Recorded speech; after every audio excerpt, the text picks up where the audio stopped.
Hello friends, welcome to EPG Pathshala. I am Dr. Anurekha Chariwag, Assistant Professor at the Department of Sociology, Savitribai Phule, Pune University. Today we are going to discuss the paper titled Agrarian Structure on the Eve of British Rule, Part 2.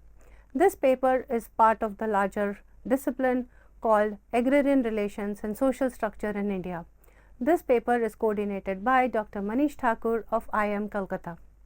Today in this module titled Agrarian Structure on the Eve of British Rule Part 2, we are going to look into the works based on the works of the economic historian.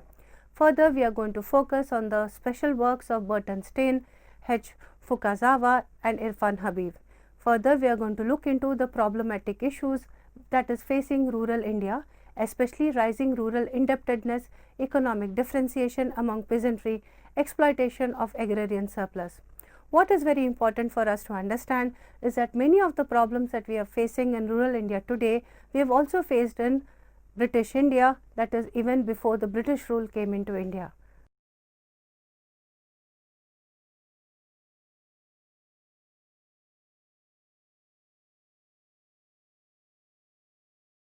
Agrarian Structure on the Eve of British Rule 2. As mentioned in Module 2.1a, the nature of Indian economy before the British conquest has been a matter of intense debate among the historians. The latter has been interested in knowing if the economy has had such elements that would have led to subsequent development of capitalism in India. Alternatively, the question has been if capitalism had to enter the economy in India, it had to necessarily depend on the colonial intervention. Based on such historiographical literature, we present in this module an overview of agrarian structure on the eve of British rule. This module heavily reproduces the work of H. Fukazawa in his presentation of the agrarian structure of Maharashtra and Deccan. It does the same for South India in relation to the work of Burton Stein, and of course Irfan Habib, the eminent historian of Mughal India, is present in each and every sentence concerning Mughal India. The assumption here is that an understanding of the agrarian structure in Mughal India, South India and Maharashtra and Deccan implies an approximate understanding of Indian agrarian structure on the eve of British rule. Aspects of agricultural production in North India. Economic historians generally agree that Indian agriculture was characterized by the large number of food and non-food crops. In terms of sheer range of crops produced, the Indian peasants were distinguished from their counterparts in the other parts of the world. The peasants elsewhere were confined to a very few crops.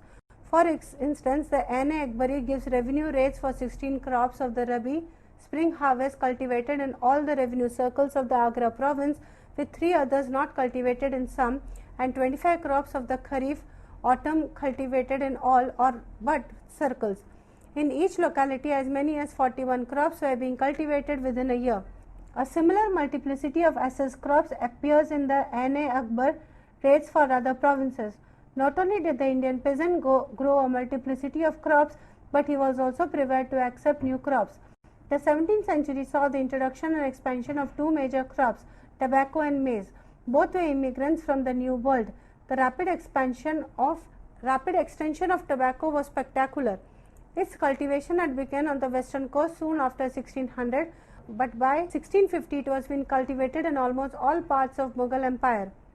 Historians like Irfan Habib underline the mobility of the peasantry as an interesting feature of agriculture during Mughal times. Habib quotes Babur, who says in Hindustan, hamlets and villages, even towns, are depopulated and set up in a moment. If a people of the large town who have lived there for years flee from it, they do it in such a way that it is not a sign or a trace of them remains in a day or a day and a half. On the other hand, if they fix their eyes on a place in which to settle, they need not dig watercourses or construct dams because all their crops are ingrown. A group collects water, they make a tank or dig a well, they need not build houses or set up walls, grass abounds, trees are innumerable, but straightaway there is a village or a town. Abundance of land was another characteristic of the prevailing system of agricultural production. Large areas of virgin land were available in most regions during the 16th and the 17th centuries.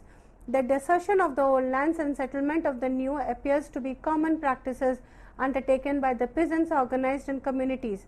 In some cases, perhaps individual peasants too shifted the cultivation. Habib mentions a category of peasants designated Padishit who cultivated lands in villages other than their own. This may not have been a common practice, though also there was little change in the average productivity of land during the 3 centuries, 17th through 19th. According to Habib, it is possible that productivity per head was higher in 1595 than around 1870 or 1900. Given the greater availability of land with the means of cultivation remaining the same, the average peasant holding of 1595 was more likely to approach the optimum size than that of the 1900. Also, as discussed in the earlier module, Indian peasantry was economically high, stratified, and considerable difference existed in the size of the holdings, produce obtained, and resources of the peasants within the same villages. On the one hand, there were big peasants or headmen, mukaddams, who organized khudasht cultivation under their own management. They employ laborers as their own servants and they put them into the task of agriculture, making them plow, sow, reap, and draw water out of the well. They pay them with their fixed wages, whether in cash or grain, while appropriating to them the gross produce of cultivation. At the opposite end were small peasants engaged in the cultivation but dependent wholly upon borrowing for their subsistence and for seed and cattle. If the absolute size of the agricultural product or even the per capita per product in Mughal India was impressive, it does not necessarily follow that agricultural production was carried on at a smooth pace or an even pace. On the contrary, there were two factors, one natural and the human, which created serious interruptions or violent setbacks for agricultural life. The first factor was climatic, essentially the untimeliness, scarcity, or the superfluity of rain. The dependence of Indian agriculture on the monsoon is proverbial. In the absence of adequate means for transporting grain in bulk, mortality in each major famine, which was often accompanied by pestilence, was frightful. During the 1630-32 famine in Gujarat, 3 million people are said to have died. In the years 1702 to 1703 and 1703 to 4, 2 million people are said to have died of starvation in the Deccan. These figures in themselves are guesses only, but are still important as they showing the immensity of mortality as it appeared to the contemporaries. Gujarat famine of 1630 to 32 caused a lasting dislocation to the economy of the region. The villages were utterly depopulated, and when they began to fill, but slowly late in 1634, the peasants who had survived abandoned cotton cultivation for food. The marks of the famine were visible in 1638, and even by 1647 agriculture in Gujarat had not fully recovered, since the revenues of the province had not yet reached the level attained before the famine. Second factor to consider is the impact of the system of agrarian exploitation. It has been argued that since the land revenue covered practically the entire surplus produce raised by the peasant, and that since representing a fixed share of the produce or a fixed cash rate on the crop per unit of area, it was a retrogressive tax. It fell excessively heavily on the smaller peasantry. In addition, the system of Jagir transfers encouraged an unchecked spoliation of the peasantry by the potentates. It resulted in the large-scale abandonment of land by the peasants. With famines as recurring setbacks to agricultural production, the Mughal agrarian exploitation as a factor of constant pressure upon peasantry. It would perhaps be reasonable to rule out any spectacular increase in the extent of cultivation during the Mughal period. There were areas that were reclaimed from the waste of forest as in the Terai or eastern Bengal, but such reclamation did not exclude the simultaneous process of depopulation in other areas. Agricultural production and relations in South India. Some of the most important features of agricultural production in South India were tropical climate allowing agricultural operations throughout the year, the more even distribution of rains than in northern India, combination of southwestern and southeastern monsoons, which to an extent made it really possible to vary dates of sowing and harvesting of some crops, large quantity of unoccupied lands, absence of land starvation, and on the contrary a shortage of labor, the great expenditure of labor for bringing into cultivation the new lands. The construction of an irrigation system usually was beyond the labor resources of a single household and hence undertaken by a village or a group of villages. In the 17th and the 18th centuries, the representatives of central power and the local officials were often seen as organizers of the construction of reservoirs, canals, etc. than before. Irrigation was considered a work of religious merit, with the result that during all the known history of southern India, we find inscriptions and detailing the construction of tanks, dams, etc. Yet in most part of southern India in the beginning of the 19th century, only 3 to 7% of the cultivated territory was irrigated. Only in Tanjore, where the conditions of irrigation were especially good, this ratio was nearer to 50%. Irrigation management in medieval period was often uneconomical. Tanks and canals were neglected and abandoned perhaps as often as they were constructed. The main crop on wetlands was paddy, the most important food grain of southern India. Each householder, even a marginal peasant, had to use additional labor. This additional labor was sometimes provided in the form of peasant cooperation, but also in the form of laborers from depressed untouchable caste. There was a considerable group of landless laborers who were forced by the social and economic dependence to work in the other's household.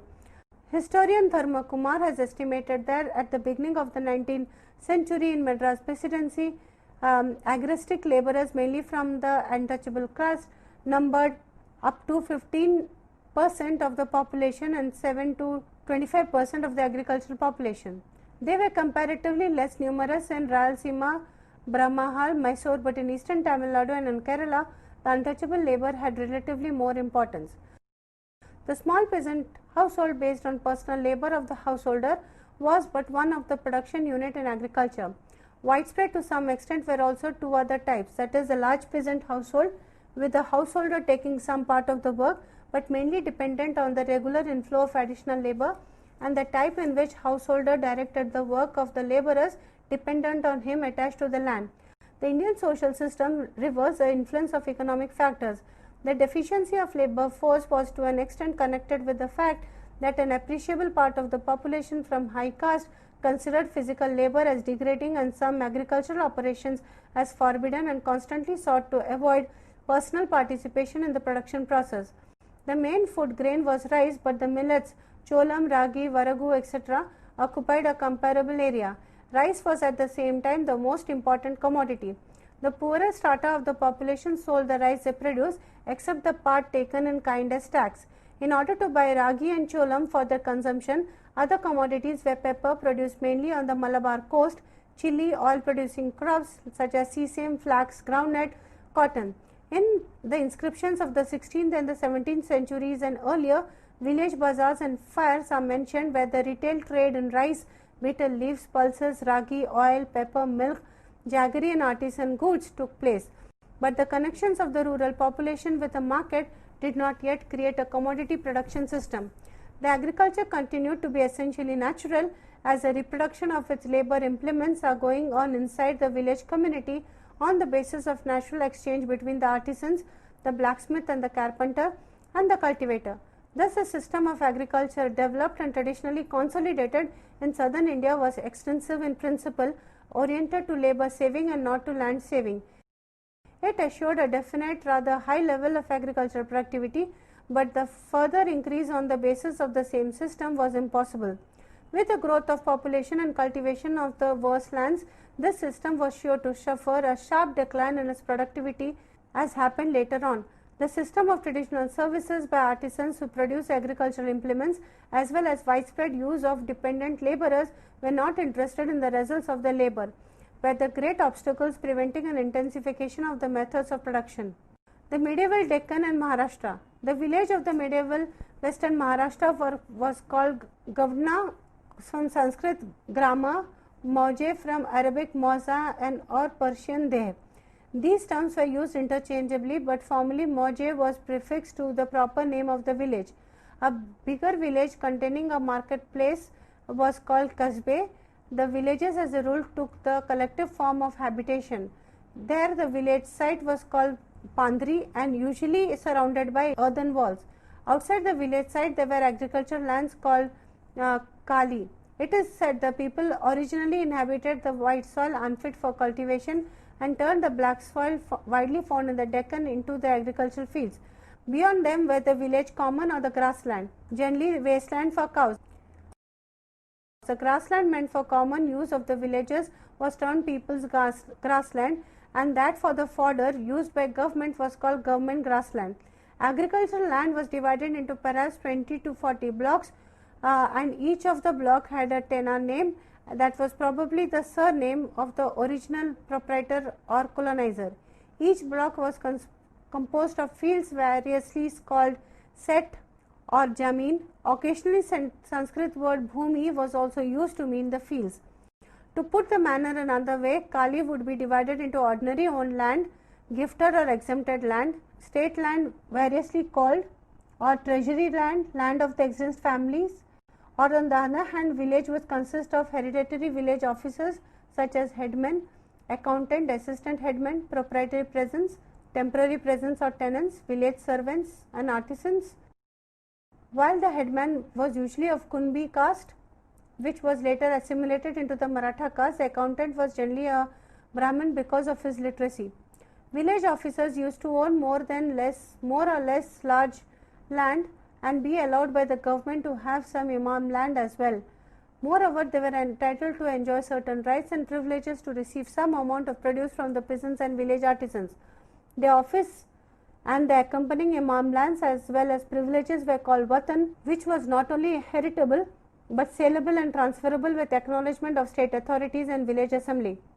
On the other hand, Mirazars peasants, mostly Kunbis by caste, were permanent residents of the village and bore the regular revenue and miscellaneous cesses for the state on the Miraz land, in which they held fairly complete proprietary right. Though it was not a frequent practice, they could sell their own land from the late 16th century.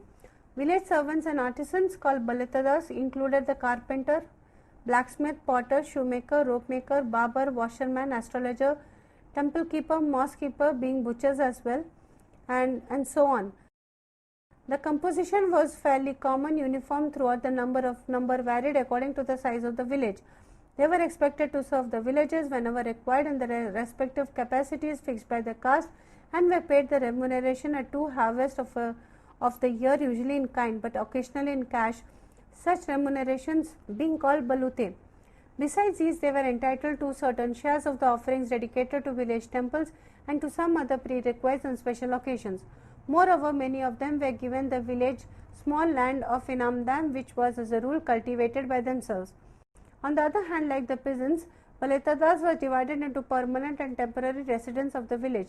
The right to serve and the right to receive various remunerations of permanent Balitadas was clearly recognized as a Mirazar Vatan. Hence, Mirazar Balitadas. Their myths were heritable and transferable. The temporary Balitadas were naturally entitled to receive rewards so long as they worked in the village, but were called Upar Balitadas and not recognized as Mirazdas. In fact, the Balutadas were not employed by individual peasant families, but by the village as a territorial whole. There were broadly 3 methods of paying remuneration to them, probably corresponding to different types of payment of land revenue to the government. First method corresponded to the Bath system. All peasants brought their respective produce to a certain place in the village and gave customary shares of it to each category of Balutadas. The second method was in the line of the system, where each peasant paid a certain fixed amount of his produce to the state. After inspecting the state of the harvest, the village headman got every peasant to pay a certain proportion of his produce to each category of the Balutadas. And the third method was when revenue was paid in cash, where each category of Balutadas would receive a certain amount of cash. At any rate, each category of Balutadas was considered to hold 1 vatan per village, and the amount of remuneration was fixed per vatan. When a vatan was shared by several families of the same occupation of the caste, what was divided was not the sphere of work, but the remuneration for the vatan, and the lump amount, whether in kind or cash, was to be divided among themselves.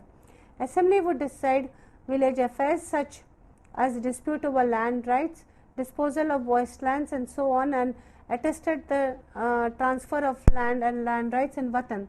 It sometimes intervened in caste matters of village, though there was a separate caste assembly for members of each caste residing in the same region. Village was responsible to the state for arresting criminals, compensating for value of goods stolen or tracing them as far as the next village. Despite the fairly stable structure of the village community, considerable economic differentiations among peasants were the reality. This could have been there owing to a variety of reasons, and the revenue system, state promotion of cultivation, system of inheritance, individual availability of capital labor, natural as well as man-made calamities. Peasants were not only divided into Mirazdas and Uparis but were also comparatively well-to-do and poor. From 10 to 200 villages formed a sub-district called Apargana and so on, and each sub-district had one or several hereditary chiefs and the hereditary accountants, the former being usually peasant by caste and the latter as a rule the Brahmin. At any rate, the zamindari system of the North Indian types was generally absent in the Deccan. Also, hereditary officers of the sub-districts were not the sole holders of land and village in Inam. King and Peshwas of the Marathas as well as preceding Muslim kings of the Deccan used to give wasteland as Inam to distinguish servants of the state, noted temples, monasteries, mosques in addition to hereditary officers of sub-districts and villages. The more important of them were given the villages in Inam, and Inam was a rule free from revenue, though sometimes lighter revenue called Inam Patti was levied.